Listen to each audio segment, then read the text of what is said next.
हाँ भाई, समझिएगा जरा।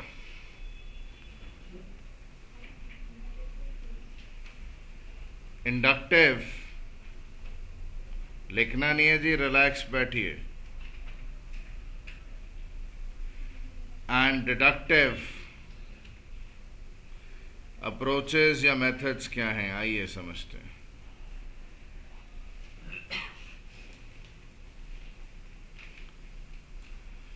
Now, what is a deductive approach? मैं बहुत सिंपल लैंग्वेज में आपको एक्सप्लेन कर रहा हूं, उसके बाद मैं आपको स्टडी मैट का नज़ारा दिखाऊंगा, बिकॉज हमें एक एक लाइन जो है स्टडी मैट की समझ में आनी चाहिए। डिडक्टिव अप्रोच और इंडक्टिव अप्रोच किस्सा क्या है। In this a rule, law, knowledge relating to a particular matter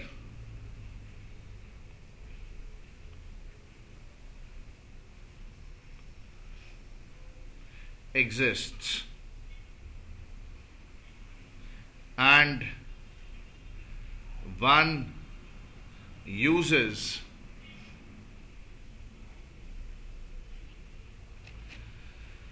the existing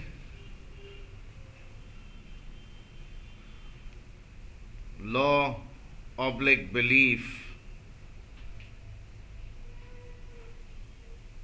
to study particular situation. भाई जरा देखिएगा, एक लॉ, एक प्रिंसिपल और कोई रूल या नॉलेज किसी चीज के बारे में ऑलरेडी एग्जिस्ट करती है। हम उसकी मदद से ये चेक करके देखते हैं कि एक पर्टिकुलर सिचुएशन में उस रूल की एप्लीकेबिलिटी, वैलिडिटी है कि नहीं है। मतलब your movement is what? Your movement is from general to particular. मैं एक एग्जांपल देता हूं। हमें सबको मालूम है कि अर्थ अपनी तरफ हर चीजों को अट्रैक्ट करती है। ग्रेविटी के बारे में हम सबको पता है। एग्जाम्पल, तो ग्रेविटेशनल लॉ वी नो। अब होता यह है, आप अगर कोई भी मैग्नेट ले लो, मैग्नेट, चुंबक,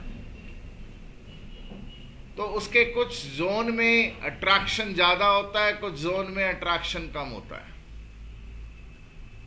अब मेरे को अगर ग्रेविटी नॉर्थ पोल या साउथ पोल में चेक करनी है, मेरे को देखना है भाई उधर ग्रेविटी कितनी है, या इक्वेटर के पास चेक करनी है, तो मैं अगर एक पर्टिकुलर सिचुएशन में ग्रेविटी भाई उधर चेक करके देखना चाहता हूं, ये देखिए एग्जिस्टिंग लॉ की एप्लीकेशन एक गिवन सिचुएशन में करके देखना चाहता हूं, तो मेरा जो लॉजिक है वो डिडक्टिव लॉजिक है। कोई टीचर क्लास में चीज एक्सप्लेन करता ना, तो ज्यादातर टीचर्स जो हैं डिडक्टिव रीजनिंग को यूज करते हैं। वो पहले बता देते हैं कि ये लॉ है जी, ये एग्जिस्ट कर रहा है, ये लॉ एग्जिस्ट कर रहा है, या ये रूल है, और फिर उसके एग्जाम्पल्स की मदद से वो पर्टिकुलर सिचुएशंस में दिखाते हैं कि वो लॉ या वो रूल किस तरह उन सिचुएशंस में अप्लाई कर रहा है। So deductive reasoning, deductive logic is what? It's all about कि आप ये समझ लें कि एग्जिस्टिंग लॉ को, एग्जिस्टिंग बॉडी ऑफ नॉलेज को एक गिवन सिचुएशन में अप्लाई करके टेस्ट करेंगे, वैलिडेट करेंगे। ये कब यूज होता है जरा देखिएगा।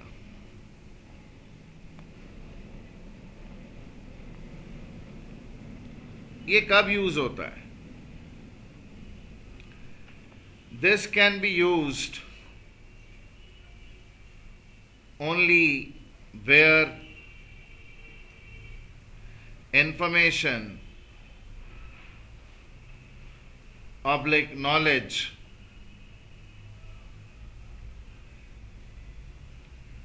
about a matter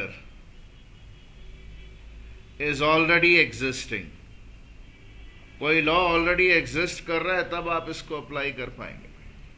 कोई प्रिंसिपल, कोई बिलीफ ऑलरेडी एग्जिस्ट कर रहा है, आपको पता है कि हाँ ये रूल है, तो ही भाई ये डिडक्टिव लॉजिक को आप अप्लाई कर पाएंगे। ये देखिएगा भाई, इंडक्टिव अप्रोच कब यूज करते हैं? We face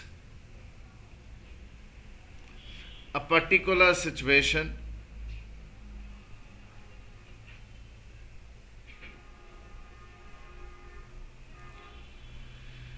and we notice a pattern. भाई we face a particular situation, उसमें ना हम पैटर्न निकालने की कोशिश करते, अरे क्या ये बार बार हो रहा है, क्या it is happening again and again. We try to notice a pattern and then we try to arrive at a general conclusion or rule. जरा ख्याल करिएगा भाई, आपने ना कोई चीज ऑब्जर्व की, ये देखिएगा, ये बड़ी इंटरेस्टिंग है भाई। उधर this is used for developing new laws, new beliefs, new tenets, new principles.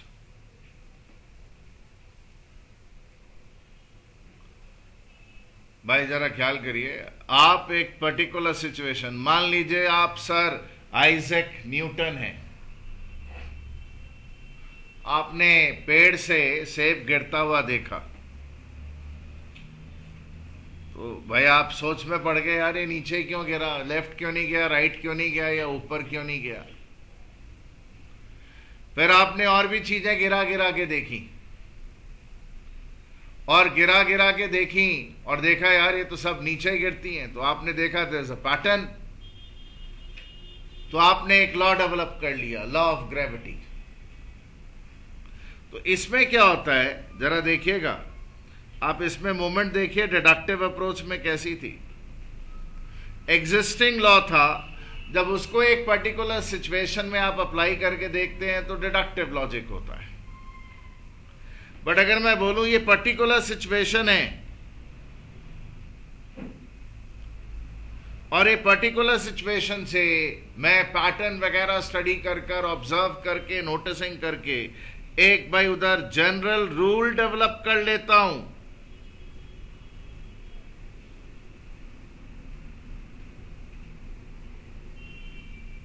तो ये अप्रोच जो है इंडक्टिव अप्रोच होती है।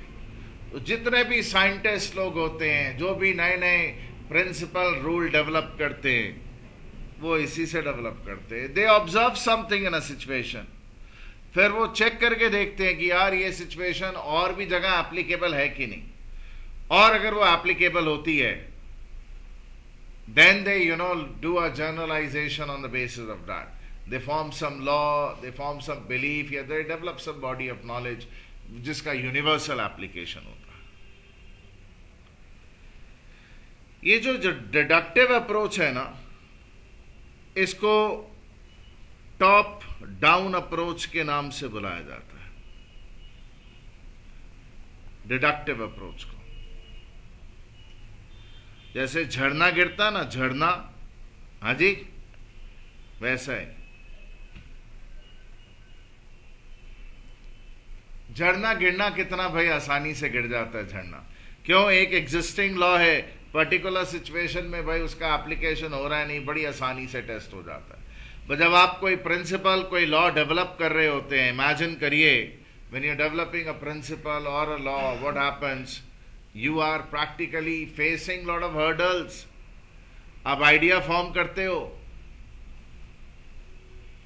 और पैटर्न देखते हो, फिर जाकर भाई कंक्लूजन से देखते हो कि भाई कोई लॉ बना कि नहीं बना। सर, एक इंडक्टिव रीजनिंग का एग्जाम्पल दीजिए। देता हूं, बट ये क्या जी, बॉटम अप अप्रोच।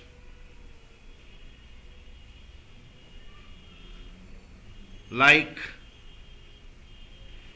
आप पहाड़ चढ़ रहे हैं, लाइक हिल क्लाइंबिंग के जैसा।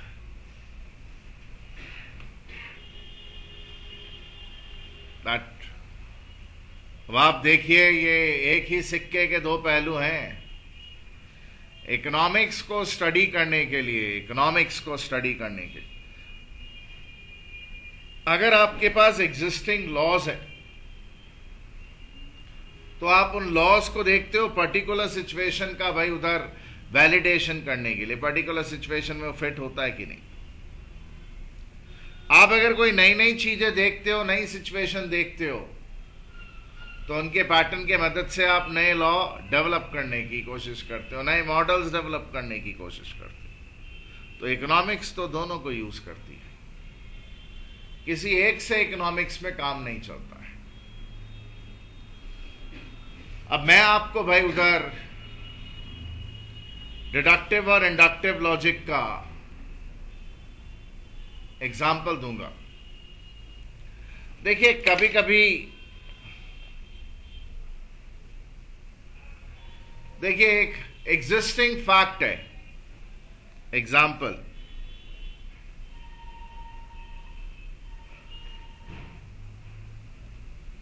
Boys love toys. लड़कों को खिलौने बहुत अच्छे लगते हैं। सर, लड़कियों को नहीं लगते हैं भाई। मेल डोमिनेटेड सोसाइटी, लड़कियों को हमेशा यही मानते हैं लोग कि डॉल्स ही अच्छी लगती है। क्यों भाई? दूसरे टॉयज लड़कियों को अच्छे नहीं लग सकते? पुराना भाई उधर सेइंग है, बॉयज लव टॉयज।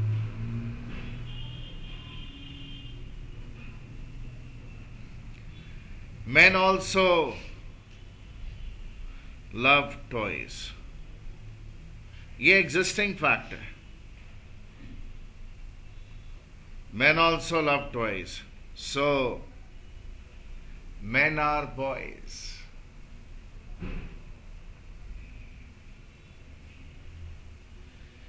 एक एग्जिस्टिंग चीज है, आपने देखा, ऑब्जर्व किया कि भाई आदमियों के भी अच्छे लगते हैं। कंक्लूजन क्या निकाला भाई? मेन भाई उधर बड़े होते ही नहीं, they don't grow up, they remain boys. ये लॉजिक सो बड़ा स्टूपिड सा लॉजिक है। नहीं, ये तो मैंने मजाक के लिए उधर आपके लिए सेट कर दिया। But the point is, there is some existing fact, existing truth, existing law which is used for seeing a particular situation and arriving at like कि हमने जो existing law है वो valid है कि नहीं। तो भाई ये जरा देखिए, आपको थोड़ा stupid लग सकता है, but it is true. Men, they remain boys only. They are a bit grown up boys. वो मैच्योरिटी नहीं आती। वो भाई उधर 50-60 साल का भी होगा तो गैजेट से खेलता हुआ आपको दिखेगा। Men love toys. सर, आप कुछ बताना चाहते हैं? और नहीं, मैं बताना बहुत कुछ चाहता हूं, बट आप रुकिए, मैं आपको स्पेसिफिकली बताऊंगा। ये इंडक्टिव लॉजिक का क्या है? इंडक्टिव रीजनिंग जो है ये बड़ी रिमार्केबल होती है। इसमें आप ऑब्जर्व करके देखिए, जैसे भाई एक आदमी ऑब्जर्व कर रहा है, फर्स्ट मैथ्स टीचर कैसा था जी? Cruel. This is what I observed. My second maths teacher कैसा था जी? Cruel. Observe. I am particular situation में मैंने ऑब्जर्व किया कि मेरे इंग्लिश के, हिंदी के टीचर बड़े मजेदार थे, बड़ी अच्छी अच्छी बातें करते थे, कहानियां सुनाते थे. वो मैथ्स वाला टीचर जो था ना, मेरा बहुत खड़ूस था. मेरे को सेकंड मैथ्स टीचर मिला, वो भी खड़ूस था. तो मैंने कंक्लूजन क्या निकाला भाई? पैटर्न देख लिया, pattern. Conclusion, all maths teacher are cruel. Example, inductive reasoning का पर्टिकुलर सिचुएशन देखा, फिर पैटर्न डेवलप किया और फिर एक कंक्लूजन फॉर्म कर लिया. तो एक सिचुएशन से मैंने एक लॉ, देखिए ये पर्टिकुलर सिचुएशन है, फिर मैंने क्या किया? पैटर्न देखा, पैटर्न, और उसके बाद क्या किया? एक कंक्लूजन भाई मैंने अपना फॉर्म कर लिया, एक बिलीफ मैंने फॉर्म कर लिया कि हाँ भाई मैथ्स वाले सारे खड़ूस होते हैं. Can you understand? Inductive reasoning बहुत यूजफुल होती है. ये इसकी बहुत प्रिडिक्टिव वैल्यू होती है. ये देखिएगा, मैं कुछ नंबर्स लिखता हूं. I am writing some numbers. Inductive logic की बात करेंगे. पहला एग्जाम्पल था, बड़ा स्टूपिड सा लगने वाला. दूसरा एग्जाम्पल देखिए, नंबर लिखा जी 10, 15, 25, 40. Tell me the next number.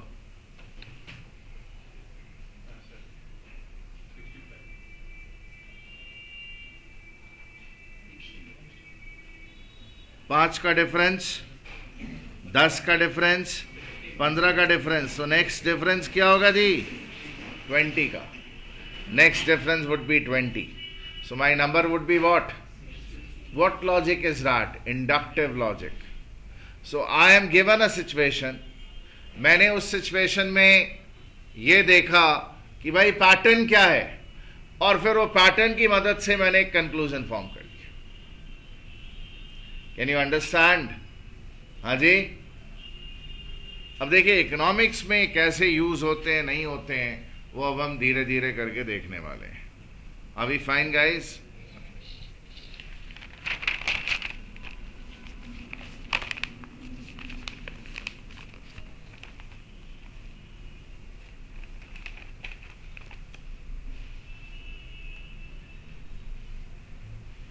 एक मैंने ना आपके लिए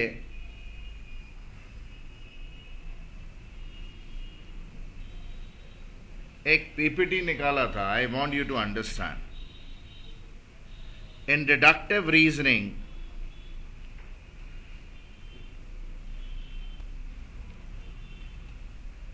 there is a existing theory.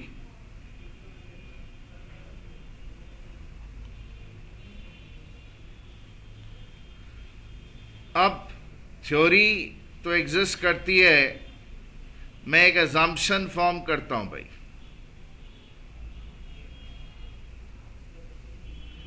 फिर मैं देखता हूं मैंने जो ऑब्जर्वेशन थ्योरी अजम्पशन फॉर्म की, वो सिचुएशन में अप्लाई होती है कि नहीं.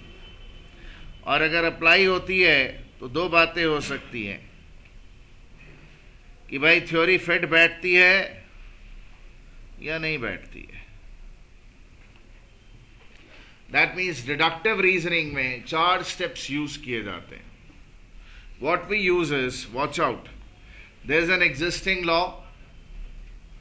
हम एक गिवन सिचुएशन के लिए अजम्पशन फॉर्म करते हैं, क्या भाई कि ये लॉ यहां पर अप्लाई करता है कि नहीं. जैसे for instance law of demand क्या बोलता है? What does law of demand से? कि अगर प्राइस बढ़ाओगे तो डिमांड कम होगी, और प्राइस घटाओगे तो डिमांड बढ़ेगी, एवरीथिंग एल्स रिमेनिंग कांस्टेंट. तो ये तो एग्जिस्टिंग लॉ है, एग्जिस्टिंग रूल है. अब एक पर्टिकुलर कमोडिटी वाई के जो प्राइसेस है वो बढ़ गए,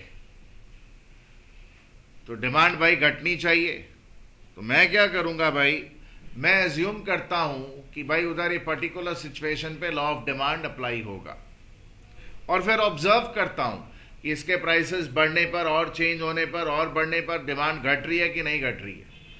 अगर वो घटती है तो मैं बोलता हूं हाँ जी मेरी थ्योरी एप्लीकेबल है, माई थ्योरी इज एप्लीकेबल। नहीं तो भाई नहीं, this is an exception to law of demand, कोई और कारण है, इन्वेस्टिगेट करना पड़ेगा। जितनी भी माइक्रो इकोनॉमिक्स की थ्योरी है आपके लिए भाई इंपॉर्टेंट, कि भाई उधर जितना भी all micro economic concepts are used to study particular situations, applying deductive logic. Laws तो एग्जिस्ट करते हैं इकोनॉमिक्स में, बॉडी ऑफ नॉलेज तो है ही, तो एग्जिस्टिंग लॉ को भाई उधर पर्टिकुलर सिचुएशन में अप्लाई करके देखा जाता है कि वो अप्लाई कर रहे हैं कि नहीं, कंफर्मेशन लिया जाता है भाई। अगर आप इंडक्टिव अप्रोच या इंडक्टिव रीजनिंग देखें तो भाई जरा ख्याल करिए, ये particular situation is observed, particular situation देखी जाती। यहां पर हम क्या भाई, कंफर्मेशन फॉर पर्टिकुलर सिचुएशन, और यहां पे चालू कहां से करते हैं, यहां पे चालू होता है जी particular situation is observed, a pattern is noticed या नॉट नोटिस। अगर नहीं नोटिस करते हैं कोई पैटर्न तो कोई लॉ डेवलप नहीं होगा। आपका पहला मैथ्स का टीचर क्रूअल था, दूसरा क्रूअल था जी, तीसरा अच्छा था, चौथा भी अच्छा था, पांचवा क्रूअल था, तो आप देख रहे हो पैटर्न नहीं बन रहा है। फेल हो गया आपका वो बिलीफ कि मैथ्स वाले सारे खड़ूस होते, तो पैटर्न डेवलप करते हैं। A pattern is noticed and then एक कच्चा क्यों, इंग्लिश में वर्ड है टेंटेटिव, कंफर्म नहीं है, कच्चा पक्का, I am not sure, tentative hypothesis is formed.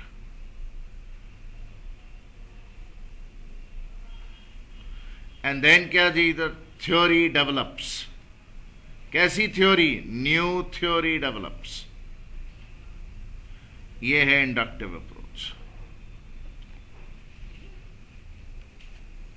नई थ्योरी डेवलप हो जाती। भाई देख पा रहे हैं मैं क्या पूरा दिखाया था इसको, कैन वी अंडरस्टैंड?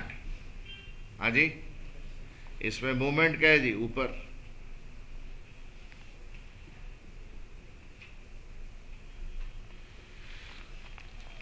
भाई इंस्टेंस दे रहा हूं जी, एग्जाम्पल ये दे रहा हूं। For instance, various facts and figures of a given situation are collected,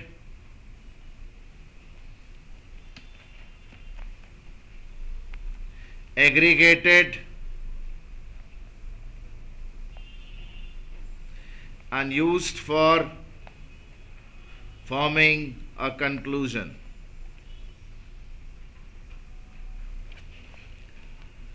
As in macroeconomics. भाई समझिएगा, गवर्नमेंट के बंदे गए, घर घर में गए, उन्होंने घर में जाकर इंफॉर्मेशन भाई ऑब्टेन की, फैक्ट्स कलेक्ट किए, उन फैक्ट्स से भाई उधर पैटर्न डेवलप करने की कोशिश की कि हाँ भाई ये सब फैक्ट्स हैं, हमारे नोटिस में आ रहे हैं, और उनसे एक भाई उधर एक आइडिया, एक बिलीफ कच्चा पक्का फॉर्म किया, फिर एक फाइनल थ्योरी डेवलप करी। तो जितने भी मैक्रो इकोनॉमिक्स के कंसेप्ट हैं, नेशनल इनकम वगैरह वगैरह, अनएम्प्लॉयमेंट, ये सब, ये सारा का सारा यही पैटर्न फॉलो करके भाई इकोनॉमिक्स में काम किया जाता है। अब और डिटेल्स अपने को कवर करनी है, 1 मिनट दीजिएगा।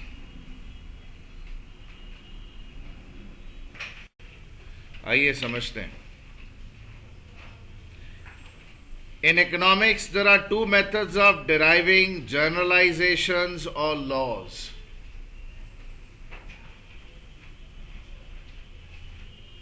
इकोनॉमिक्स में दो वे में आप एक जनरल बिलीफ, एक लॉ, एक प्रिंसिपल के फॉर्मेशन की बात करते हो। Deductive and inductive approach. What is deductive approach? This method is also called abstract. नाम है जी।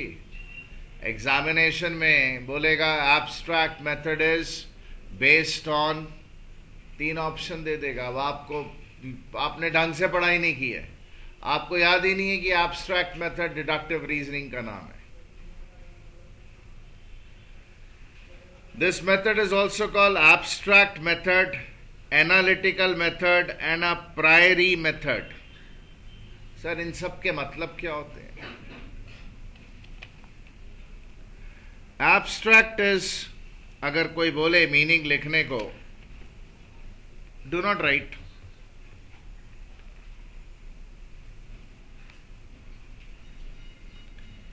Anything which cannot be defined,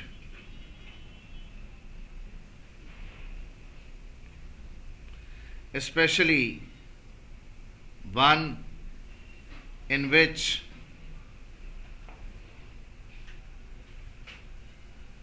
quantification is difficult.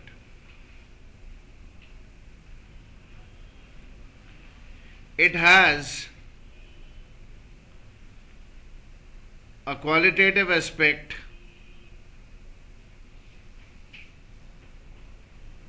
which can be perceived, felt, but cannot be explained.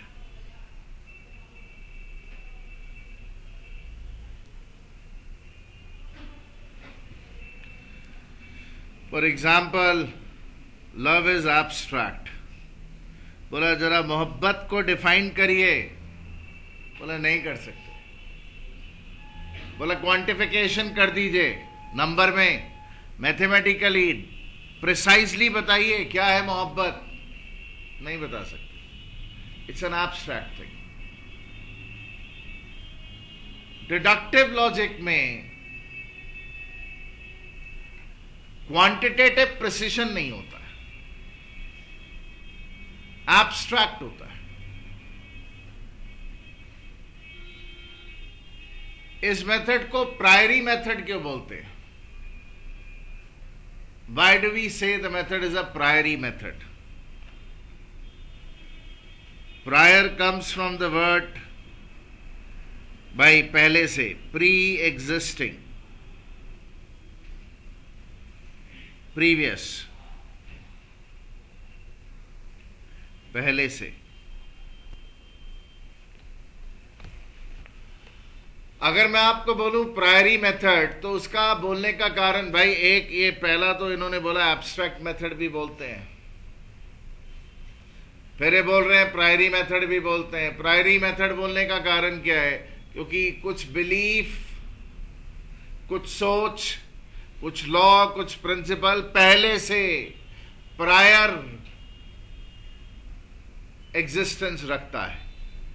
तो जो pre existing law है, जो already है, उसको आप test करके, अप्लाई करके, गिवन सिचुएशन में चेक करके देखते हो कि भाई ये पर्टिकुलर सिचुएशन में मेरा लॉ फिट हो रहा है कि नहीं। बताया था ना आपको ये there is an existing theory, और पर्टिकुलर सिचुएशन में आप भाई उधर देखते हो, पहले अज्यूम करते हो हाँ अप्लाई करता है, चेक करते हैं फिर अप्लाई करता है कि नहीं, फिर फाइनल कंफर्मेशन भाई हाँ ना भाई अपने को पता चल जाता है। तो प्रायरी मेथड क्यों? क्योंकि पहले से कोई लॉ एग्जिस्ट कर रहा है। अगर नया लॉ डेवलप करना हो तो inductive approach. Okay, what do we have guys? Understand. आगे बढ़ रहे हैं। ऑब्जेक्टिव खाली इकोनॉमिक्स करना नहीं है, बहुत कुछ करना है भाई। Conclusions and generalizations are drawn based on certain fundamental assumptions or accepted axioms or truth which have been established and handed down from generation to generation. बोल ही दिया इसने। What are axioms? कोई प्रिंसिपल या रूल अगर बन चुका है, किसी प्रिंसिपल या रूल से अगर आप कुछ रिलेटेड रूल निकालते हो तो उसको एक्सियम बोलते हैं। सी, I'll explain.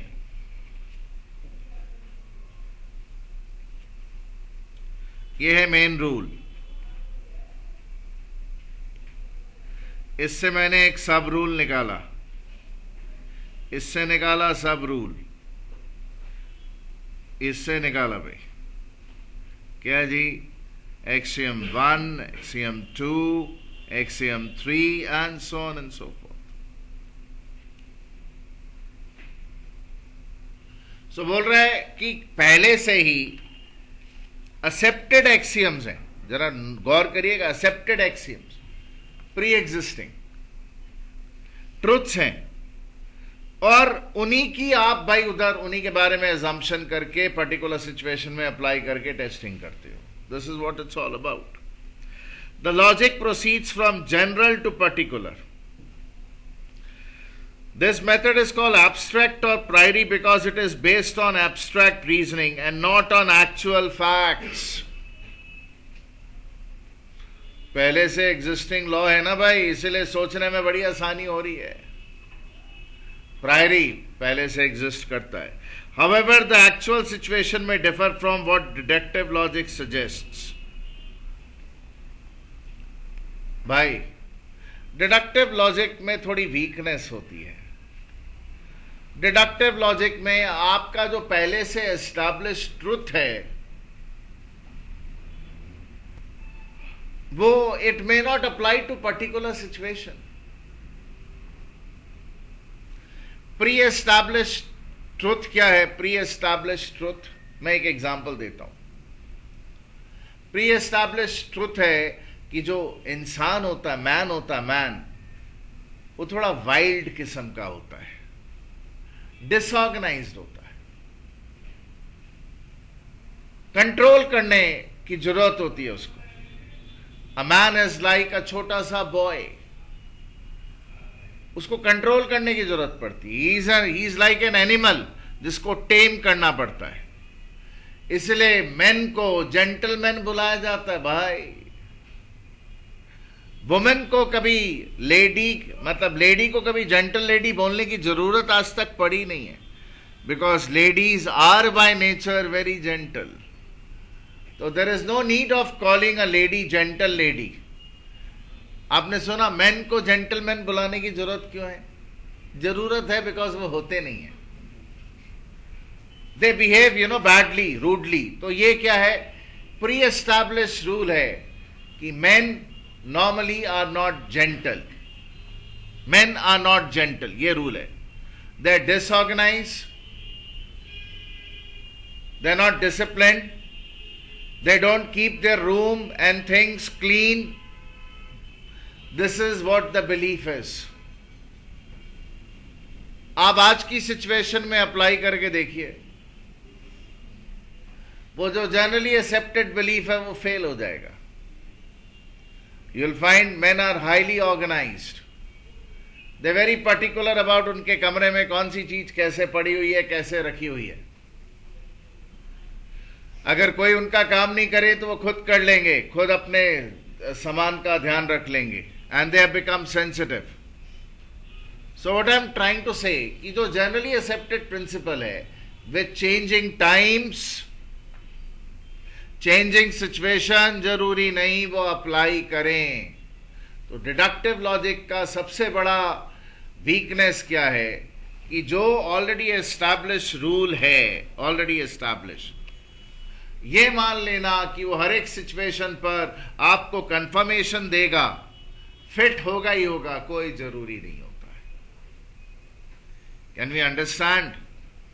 ये पर्टिकुलर सिचुएशन में फिट हो कोई जरूरी नहीं है। सच्चाई एग्जिस्टिंग लॉ से डिफरेंट हो सकती है।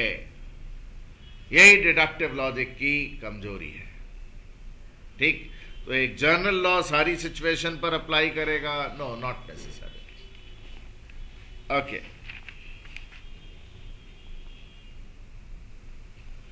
ये बोल रहा है एक्चुअल सिचुएशन में differ from what deductive logic suggest. For example, it is assumed that man is rational. Economics में हम एक अजम्पशन करते हैं कि आदमी रैशनल है, सोच समझ के पैसे खर्च करेगा। इकोनॉमिक्स में बड़ी कॉमन अजम्पशन, हम लोग जब आगे इकोनॉमिक्स करेंगे विल मेक एन अजम्पशन कि भाई जरूरत है तो खरीदेगा, नहीं जरूरत है तो नहीं खरीदेगा। ऐसा भाई इंसान होता है। बट हम लोग क्या ऐसे होते हैं? नहीं। आप बाजार से गुजर रहे हैं, आपके पास 3 जोड़ी शूज के हैं, 3 पेयर ऑफ शूज। आपको एक शू डिस्प्ले में बड़ा अच्छा कलर लगा, आप बोलते मैं खरीदूंगा। अरे आपको जरूरत नहीं है फिर भी बोलते हो खरीदूंगा। हाँ, वो आपके पास पैसे नहीं है तो आप चुप करके बैठ जाते हो। अगर पॉकेट में पैसे उछल रहे हो तो आप यही बोलोगे कि हाँ भाई मैं खरीद लूंगा। इंपल्सिव होता है, रैशनल नहीं होता है। सच्चाई ये है। तो ये जो डिडक्टिव लॉजिक है बहुत सिचुएशन में फेल करता है। And on the basis of this it is deduced that he will buy cheap and sell dear. इसीलिए भाई उधर वो सस्ता खरीदेगा और बेचेगा महंगा। बट रियलिटी क्या होती है? कई बार महंगा खरीदता है और कभी डर के मारे या अदरवाइज सस्ता बेच भी देता है। ये सब कॉमन बातें। But in actual situation this may not happen. क्यों भाई? भाई आप बाजार से सामान खरीदने जा रहे हैं, लैपटॉप खरीद रहे भाई, 18,000 की पेमेंट कर दी। घर आए तो आपका फ्रेंड बोलता है ये कितने का लिया? आप बोलते 18,000 का। बोला क्या बात करता है, फलानी जगह चला जाता 16,500 में मिल जाता। आप बोलते ले तू पहले क्यों नहीं बताया?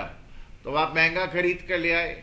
इकोनॉमिक्स में क्या मानेंगे कि आदमी ऐसा परचेज करेगा? नहीं। इन इकोनॉमिक्स हम ये मान के चलते हैं कि वो भाई उधर एकदम सोच समझ के, उसको कंप्लीट इंफॉर्मेशन है, कंप्लीट नॉलेज है कहां से भाई गुड्स खरीदने हैं, सबसे अच्छा बाइंग ऑप्शन किधर का है, इन सब की नॉलेज है, ऐसा अज्यूम कर लिया जाता है।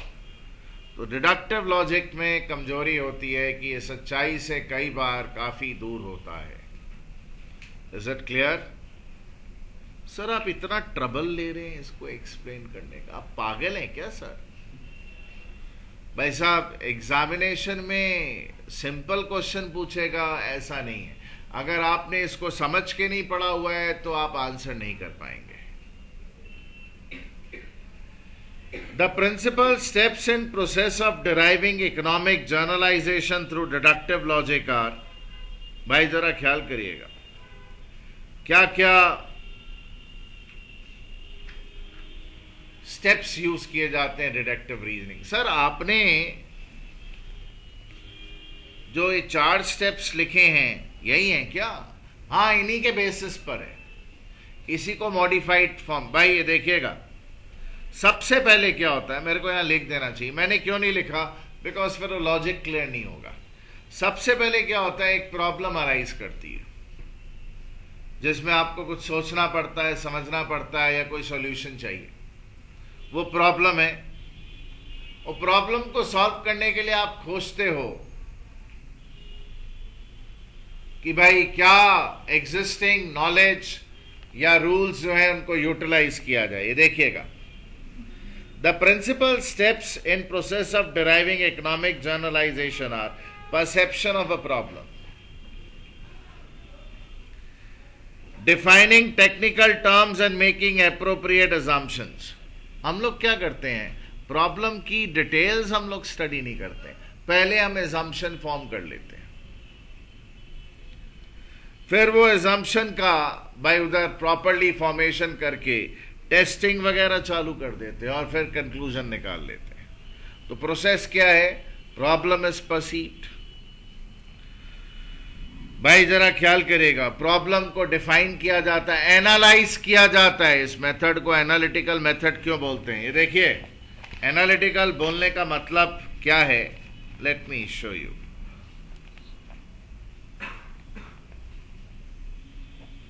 Steps in deductive reasoning.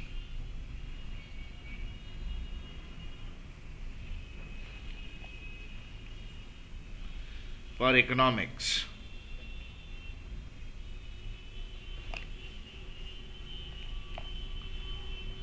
देखिएगा, a problem is perceived। भाई कोई इशू है,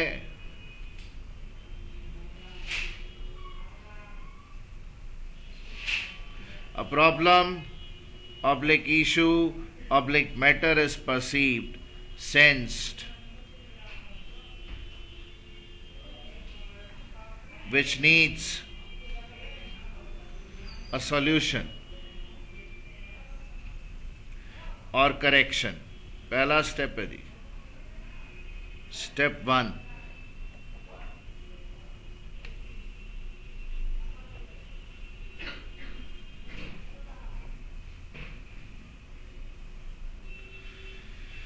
We define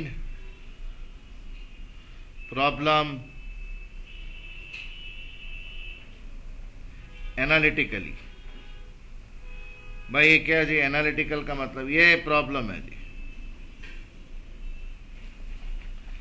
it is broken down into simple smaller understandable, जिनको समझ भाई जो समझ में आए, अंडरस्टैंडेबल पार्ट्स। ये प्रॉब्लम को भाई उधर ये कैटेगरी में हमने डिवाइड किया, भाई इसके ये पार्ट है, इस पार्ट के ये सब पार्ट्स हैं। ये क्या कर रहे हैं, वो डिफाइनिंग प्रॉब्लम। प्रॉब्लम को डिफाइन किया जाता है, इसलिए मेथड को एनालिटिकल मेथड बोला जाता है। अच्छा, प्रॉब्लम से रिलेटेड फैक्ट और फिगर इकट्ठे किए जाते हैं? नहीं नहीं नहीं, जो प्रॉब्लम है उसको सिंपल वे में डिफाइन कर दिया जाता है। कोई फिगर, कोई स्टैटिस्टिक्स, कोई डेटा इकट्ठा किया? बिल्कुल नहीं, नथिंग, ऐसा कुछ भी नहीं किया। Step 3, we form assumptions।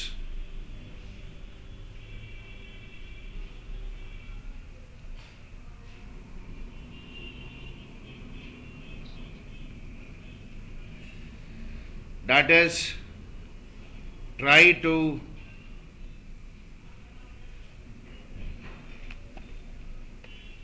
relate it to existing laws। Step 4, we observe। Step 5, validate और रिजेक्ट आर assumption। जो हमने assumption फॉर्म की वो सही है गलत है, वो भाई या तो वैलिडेट कर देते हैं या तो रिजेक्ट कर देते हैं। This is what we do. ये स्टेप्स यूज करते हैं अगर आप सिंप्लिसिटी में बोलें। भाई जरा आप ख्याल करिएगा, ये डिडक्टिव रीजनिंग के बारे में डिस्कशन चल रहा है जी, आगे चल रहा है। ये स्टेप्स थे। Have a look. Many theories and generalizations have been established in economics with the help of deductive method, such as inverse relationship between price and quantity demanded। भाई मैंने क्या बोला, हम कुछ स्टडी कर रहे हैं, एक पर्टिकुलर मैटर सामने आया, पर्टिकुलर सिचुएशन कि एक चीज का भाव जो डिमांड जो है वो गिरती जा रही है। तो हमने क्या अजम्पशन की, भाई डिमांड गिर रही है, प्राइस बढ़ना चाहिए। ये अजम्पशन कहां से आई, एक एग्जिस्टिंग लॉ था। कौन सा लॉ? Law of demand. हमने अजम्पशन की कि भाई लॉ ऑफ डिमांड एप्लीकेबल होगा, फिर हमने उसको और क्लोजली ऑब्जर्व किया और देखा हाँ यार ये तो प्राइस इसका बढ़ता जा रहा है इसलिए डिमांड घटती जा रही है, और हमने कंफर्मेशन कर दिया कि हमारा हाइपोथेसिस टेस्ट करने पर कंफर्म हो गया भाई, लॉ ऑफ डिमांड के कारण भाई ऐसा हो रहा है। नहीं हुआ तो फिर भाई उधर हमने फिर और एजम्पशन की कि शायद कोई दूसरा कारण है, फिर उसका ऑब्जर्वेशन किया, ऑब्जर्व करके फिर भाई उधर एक दूसरा लॉ कुछ अप्लाई हो रहा है नहीं हो रहा है करके हमने कंफर्मेशन निकाला। तो इस तरह की अप्रोच बड़ी कॉमन है। But this method also suffers from certain handicaps, कुछ कमियां हैं इसमें, फ्लॉज हैं, अपाहिज होने वाले काम करता है मेथड। क्या जी? assumption generally turn out to be true, आप जो मान के चलते हैं सच्चाई से कोसों दूर होता है जी, ऐसा कई बार होता है, it happens. Valid conclusions cannot be drawn in absence of proper knowledge of the whole situation। देखिए वो जो लॉ, आप पूरी प्रॉब्लम को अच्छे से डिफाइन फैक्ट्स और फिगर के साथ तो करते ही नहीं हो, आप तो प्रॉब्लम को ऊपरी तौर से देख लेते हो। सर एकदम बाल की खाल निकाल कर डेटा इकट्ठा करके काम कहां पर होता है? वो इंडक्टिव अप्रोच में होता है, इसमें नहीं होता है। तो इसमें आपके पास कंप्लीट इंफॉर्मेशन प्रॉब्लम के बारे में नहीं होती है। क्यों? आपका वो अप्रोच ही नहीं होता है इतनी फैक्ट्स और फिगर्स इकट्ठा करके आगे बढ़ने का। आप तो जनरल से पर्टिकुलर सिचुएशन में बस गोटी फिट करके देखते हो, हाँ ये सिचुएशन में भाई जो हम अज्यूम कर रहे हैं वो फिट हो रहा है कि नहीं। उल्टा करिए ना, उल्टा क्या हिसाब से करिए कि एक पर्टिकुलर सिचुएशन को फिट करके देखिए, पर्टिकुलर सिचुएशन को डिटेल में स्टडी करिए, सारा डेटा इकट्ठा करिए और फिर भाई उससे एक जनरल रूल बनाने की कोशिश करिए। आप क्या कर रहे हो? एक जनरल रूल, एक जनरल अजम्पशन करके एक प्रॉब्लम में फिट करके देख रहे हो कि भाई वो फिट हो रहेगी, जनरल से पर्टिकुलर की तरफ मूवमेंट कर रहे हो डिडक्टिव रीजनिंग में। It is dangerous to claim universal validity for economic generalizations or deduce। तो आपने जो assumption के बेसिस पर काम किया और पर्टिकुलर सिचुएशन में देखा आपकी assumption सही है कि नहीं, बोला वो आपकी assumption यूनिवर्सली एप्लीकेबल हो कोई जरूरी नहीं है। आपका जो प्री एग्जिस्टिंग नॉलेज है वो हर सिचुएशन में अप्लाई करे ऐसा कोई जरूरी नहीं। Is it clear? Okay. Inductive method। Under this method, conclusions are drawn on the basis of collection and analysis of facts relevant to the inquiry। अब ये देखिए, कंट्री में अनएम्प्लॉयमेंट का प्रॉब्लम है, फैक्ट्स एंड फिगर्स इकट्ठे किए जगह जगह से, हर एक इंडस्ट्री से, हर एक सेक्टर से, लोगों के इंटरव्यूज लिए, डेटा इकट्ठा किया। अच्छा, और डेटा इकट्ठा करके क्या भाई, उधर डेटा इकट्ठा करके देखा, पैटर्न खोजने की कोशिश की कि अनएम्प्लॉयमेंट के कारण क्या क्या है, स्टडी कर रहे हैं। करते करते आपको एक कॉमन बात नजर आई और आपने एक नई थ्योरी डेवलप कर ली कि अनएम्प्लॉयमेंट इन डेवलपिंग नेशन ये कारणों से है, और वो एक रूल आपने नया एस्टैब्लिश कर लिया। मन किया तो थ्योरी को नाम भी दे दीजिए। जितने मैक्रो इकोनॉमिक एनालिसिस होते हैं सब इसी लॉजिक पर होते हैं। ये सही है सर, बेटर क्या? बेटर नहीं, दोनों की जरूरत पड़ती है। अब मान लीजिए मेरे पास एक गिवन प्रॉब्लम सिचुएशन का डेटा वेटा इकट्ठा करने का स्कोप ही नहीं है, तो मैं इंडक्टिव रीजनिंग कर ही नहीं पाऊंगा।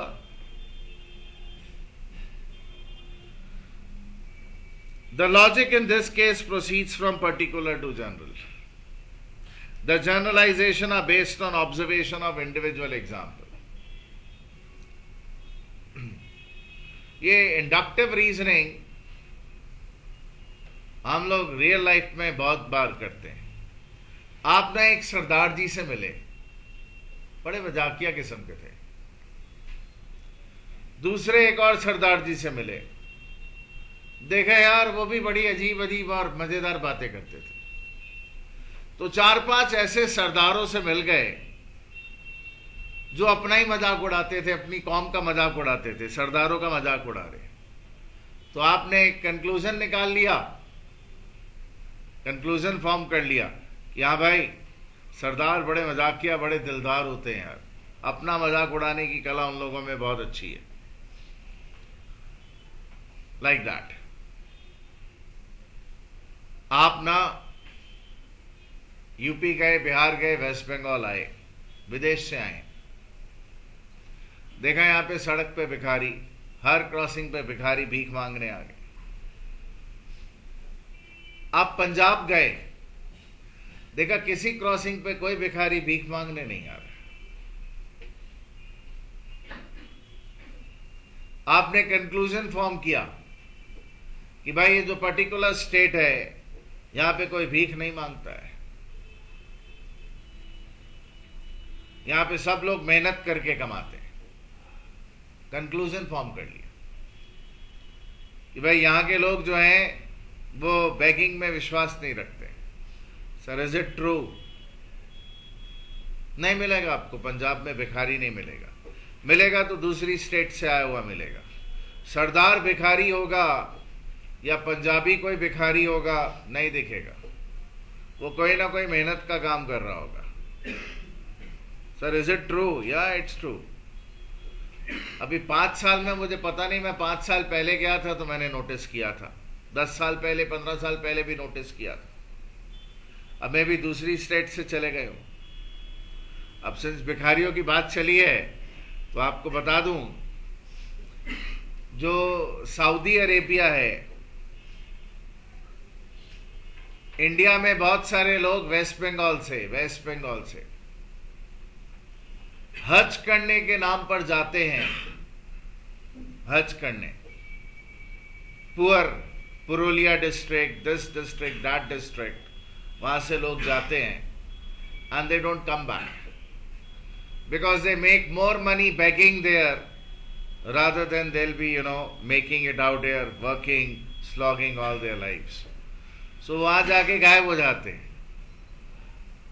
उनको ट्रेस करना पड़ता भाई वहां की पुलिस को कि ट्रेस करो और वापस India भिजवाओ।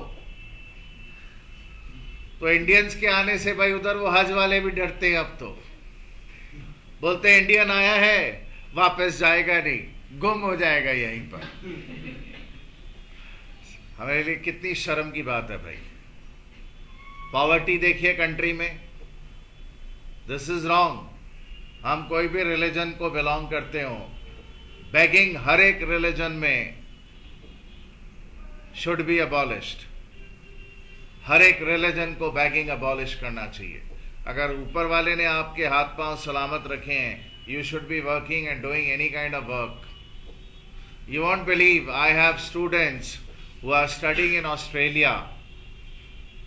They did BCom, just BCom with me. They are doing by उधर MBA कर रहे हैं, जॉब करते हैं, वेटर का काम भी करते हैं और भाई उधर टैक्सी भी चलाते हैं वहां पर in order to generate revenue. So कोई भी काम बड़ा या छोटा नहीं होता है। इंडिया में लोगों के साथ प्रॉब्लम है। आप किसी को जॉब पे रख लें, बोला झाड़ू लगाना है यहां पर, नहीं लगाएगा वो, बोले मेरा काम नहीं है, हम ऑफिस डेस्क का आदमी। मैं भी एक बंदे को बोल रहा था कि जब कोई नहीं होता और यहां झाड़ू लगाने की जरूरत होती है, मैं खुद लगा लेता हूं। I don't wait for anyone. तो ऐसे ही रहिएगा लाइफ में। एनी वर्क, कोई भी निचला या ऊपरा काम नहीं है।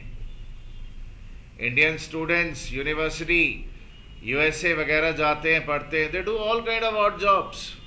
टॉयलेट क्लीनिंग तक का काम करते हैं। और तो छोड़िए, जो इंडिया में भाई उधर बहुत लो ग्रेड काम माना जाता है। You should be ready to do any kind of work. किसी काम में शर्म मत रखिए कभी भी लाइफ में कि मैं ये नहीं करूंगा, ये मेरी डिग्निटी के नीचे है।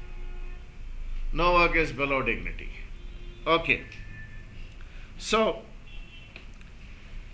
the principal steps in this methods are, we perceive a problem. देखिए कॉमन चीज है, उसमें भी पहला यही था, वी परसीव अ प्रॉब्लम। फिर उसमें क्या होता था, हम एजम्पशंस फॉर्म करके, प्रॉब्लम डिफाइन करके अपनी एजम्पशंस फॉर्म कर लेते थे। इसमें देखिए, this is a crucial step, ये collection, classification and analysis of data by using various statistical technique, mathematical tools, statistical tools use करते for collecting information, finding out the reasons for relationship established through statistical analysis to set rules for the verification of the principles। जरा देखिएगा भाई उधर, अब जब आपने facts इकट्ठे कर लिए तो उन फैक्ट्स को आप डीपली स्टडी करते हो, एक फैक्ट को दूसरे फैक्ट से रिलेट करते हो, और रिलेट करने के बाद भाई उधर रीजंस खोजते हो कि जो कुछ हो रहा है उसका होने का कारण क्या है। कैन यू अंडरस्टैंड कि आपने फैक्ट्स इकट्ठे किए, डेटा इकट्ठा किया, साइंटिफिक प्रोसेस है, और फिर रीजन सोचे रीजन सोचने के बाद फिर आपने एक हाइपोथेसिस फॉर्म किया, फिर वो हाइपोथेसिस को टेस्ट किया, और फिर जाकर एक एस्टैब्लिश्ड थ्योरी फॉर्म कर ली। Is it okay? Many researchers in macroeconomics have been obtained through inductive method। भाई जरा ध्यान दीजिएगा, बहुत सारी अप्रोचेस मैक्रो इकोनॉमिक्स में इसी प्रिंसिपल से डेवलप हुई हैं। Sir can you give us an example? या I can give you an example, give me a moment.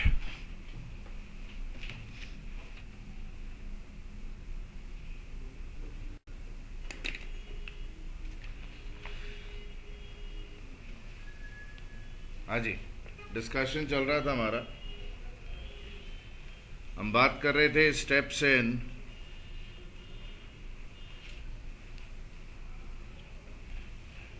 inductive methods।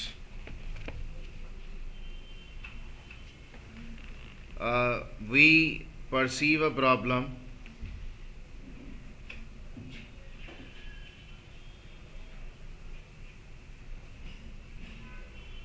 we study the problem in depth, we gather facts and data using, ये step 1 है जी, step 2 using various mathematical and statistical techniques। ये simple way में लिख रहा हूं, इन्होंने भी लिख रखा है। We use logical reasoning to relate various facts with various elements in problem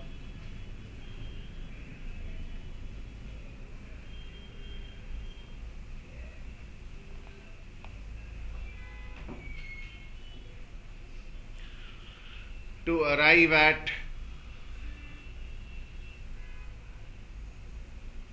tentative beliefs, assumptions। Deductive reasoning में क्या होता था, assumptions पहले से एग्जिस्ट करती थी, यहां पर भाई उधर हम अपना बिलीफ कच्चा पक्का फॉर्म करते हैं। We test the tentative belief to various similar situations। Scientist लोग ऐसे ही थ्योरी डेवलप करते हैं, various similar situations. Finally arrive at a conclusion, we finally arrive at a conclusion ये समझने की बात है, कोई थ्योरी नहीं लिखाई जा रही, को समझना है, arrive at a conclusion and develop a general theory. तो हमने जितनी नई थ्योरीज डेवलप की है इकोनॉमिक्स में वो ऐसे ही की है। सर एक एग्जाम्पल दे दीजिए। तो इच्छा नहीं थी एग्जाम्पल देने की, बट मैं देना चाहूंगा। एक प्रिंसिपल फॉर्म हुआ था दी, any small investment increases national income manyfold। ये थ्योरी का नाम है मल्टीप्लायर इफेक्ट। एग्जाम्पल दे रहा हूं, देखिए।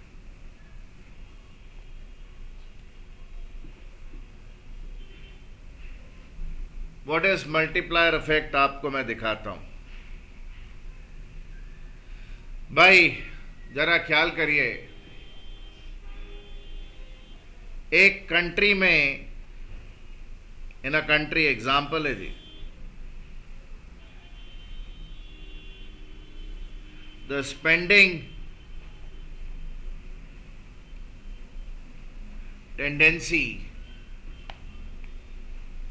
इज 80%। हम लोग देखेंगे भाई, इसको जाके बोलते हैं मार्जिनल प्रोपेंसिटी टू कंज्यूम। मतलब लोगों की आदत है कि अगर 100 रुपया कमाएंगे तो 80 रुपया खर्च कर देंगे। Marginal propensity to consume, that is. Sir ये मार्जिनल प्रोपेंसिटी क्या होता है, मैं सब समझाता हूं, आप चिंता मत करिए। मुझे मालूम है आपका इकोनॉमिक्स का बेस नहीं है, पहला चैप्टर कर रहे हैं आप, तो मैं इस चीज का ख्याल रखूंगा। That is, marginal propensity to save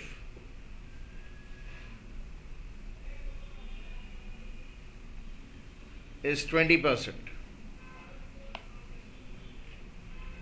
sir ये आपने बीच में ना ये जो किस्सा चालू कर दिया ना, ये थोड़ा हमको एक्सप्लेन करिए।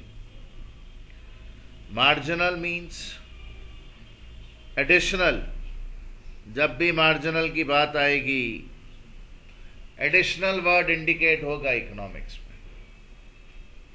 जब भी वर्ड मार्जिनल आएगा, किसी स्लोप के बारे में बात कर रहे होंगे हम, कभी भी वर्ड मार्जिनल आ जाए, जो मर्जी नाम से आ जाए, स्लोप की बात तो कर ही रहे होंगे। प्रोपेंसिटी का मतलब क्या होता है? Inclination, your tendency. टेंडेंसी कोई काम करने की, भाई उधर आदत जिसको हम बोल सकते हैं, इंक्लिनेशन, टेंडेंसी।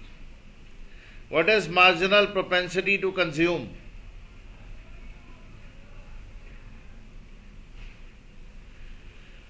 ऑन इंक्रीज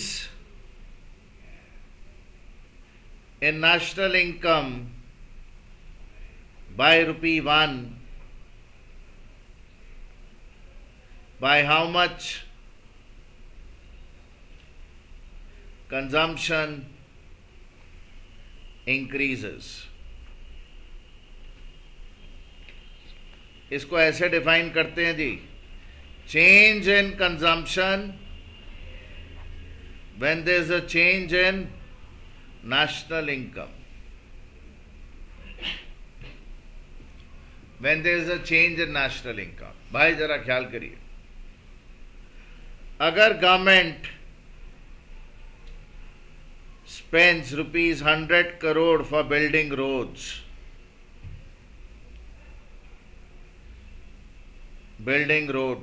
भाई जरा ख्याल करिएगा, तो गवर्नमेंट ने 100 करोड़ खर्चे। ये 100 करोड़ किसको मिले जी? उधर 100 करोड़ मिले भाई उन लोगों को जिन्होंने भाई उधर लैंड, लेबर, कैपिटल और ऑर्गेनाइजेशन सप्लाई किया। फैक्टर्स ऑफ प्रोडक्शन को मिले। रोड बनाने के लिए जो मटेरियल जिन्होंने सप्लाई किए थे उनको 30 करोड़ मिल गए, लेबर को 20 करोड़ मिल गए। भाई जिन्होंने कैपिटल सप्लाई किया उनको 20 करोड़ मिल गए, और जिन्होंने भाई एफर्ट पुटिंग किया ऑर्गेनाइजिंग का उनको 30 करोड़ मिल गए सपोजिंगली। भाई जरा देखिए, ये ऐसा सीन है। तो इन लोगों को जो भाई पैसे मिले, ये देखिएगा इन्होंने क्या किया, इन्होंने 24 लाख रुपए स्पेंड कर दिए, 80%। इन्होंने भी भाई उधर 16 लाख खर्च कर लिए, इन्होंने भी 16 लाख और इन्होंने भी 24 लाख। तो ये जो 80 लाख रुपए इन लोगों ने खर्चा है, ये किन लोगों को मिला? देखिए भाई, जिनके पास 24 करोड़ गए ना, उन्होंने उससे गाड़ियां खरीदी, बंगले खरीदे और सब सामान खरीदा। तो जिन्होंने भी ये 80 करोड़ रुपया, भाई ये सारा 80 करोड़ रुपया अलग अलग लोगों के हाथ में गया। जिनके हाथ में गया, it was receive by people